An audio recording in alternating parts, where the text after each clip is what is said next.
If you can charge a smartphone, you can set up these wireless TV headphones in minutes. First, unbox the components and locate your TV's connections. This transmitter sends audio to the headphones. Match and connect these color-coded cables.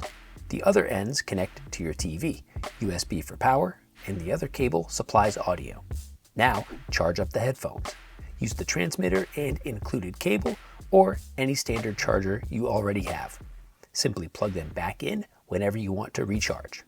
When the light is green, they're at full battery. If you haven't yet, turn on your TV. Press the power button for 2 seconds to turn the headphones on, and voila, you are ready to listen. Here's your volume controls, and the headband is adjustable too. If you want 3D sound in your headphones, tap the transmitter here. If you want more speech clarity, tap again. Or select both. Choose whichever sounds best to you. To customize the headphone audio, download our free smartphone app.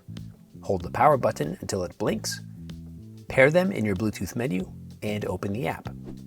You can customize the acoustics, connections, stream from your phone, take calls, and more.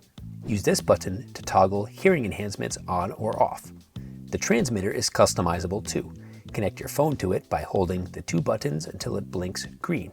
Select BTA1 in your settings, and you're in control. Please check out our other RS-275 videos and let us know if you have any questions. Happy listening.